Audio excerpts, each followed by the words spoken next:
একটা সময় ছিল যখন আমি নাস্তিকতার ফাঁদে পড়ে গিয়েছিলাম। প্রায়শই মুসলমানরা জিজ্ঞাসা করতে ভয় পায়, কেউ ফতোয়া না দিয়ে দেয় যে আমি কাফির হয়ে গেছি।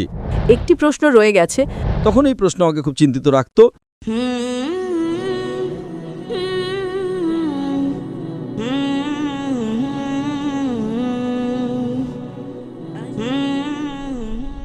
আমার নাম ইয়াসমা আসাদ গিল এবং আমি একজন অভিনেত্রী। একটা সময় ছিল যখন আমি নাস্তিকতার ফাঁদে পড়ে গিয়েছিলাম, যখন আমি আমার স্নাতক করছিলাম। কিন্তু আলহামদুলিল্লাহ আপনার ভিডিও এবং আপনার লেকচার শুনে আমি আমার ধর্মে ফিরে এসেছি এবং আমার বিশ্বাসকে আমার কাছে ফিরিয়ে দিয়েছে। তাই এর জন্য আলহামদুলিল্লাহ। এবং আমার দেশে, বিশেষ করে আমার শহরে আসার জন্য আপনাকে ধন্যবাদ। তো প্রশ্নটি হলো, যদি আমি কিছু ভুল বলি তবে আমাকে ক্ষমা করবেন, কারণ আমার জ্ঞান অনেক সীমিত। কিন্তু যখন আমি গবেষণা করছিলাম তখন বাকি সব কিছুই আমি বুঝতে পেরেছিলাম। কিন্তু একটি প্রশ্ন রয়ে গেছে, সেটি হলো এই যে পূর্বনির্ধারণের ধারণা এবং তারপর আমাদের অর্থাৎ মানুষ এবং জিনদের স্বাধীন ইচ্ছাশক্তি থাকার ধারণা, তাই না?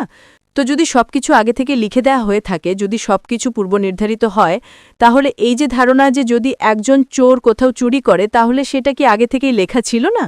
তার জবাবদিহিতা কি স্বাধীন ইচ্ছাশক্তি অনুসারে? বোন একটি গুরুত্বপূর্ণ প্রশ্ন জিজ্ঞাসা করেছেন এবং তিনি বলছেন যে তিনি আগে একজন অভিনেত্রী ছিলেন এবং নাস্তিকতার জালে ফেঁসে গিয়েছিলেন এবং আমার ভিডিও এবং লেকচার শোনার পর আলহামদুলিল্লাহ তিনি দিনের দিকে ফিরে এসেছেন এবং আল্লাহ সুবহানাহু ওয়া তাআলা তাকে হেদায়েত দিয়েছেন।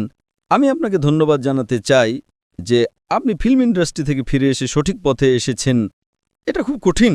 যদি মিডিয়ার জালে কেউ ফেঁসে যায় তবে বেরিয়ে আসা মুশকিল, কিন্তু আল্লাহ তাআলা অনেক মানুষকে হেদায়েত দিচ্ছেন, আপনাকেও আল্লাহ হেদায়েত দিয়েছেন।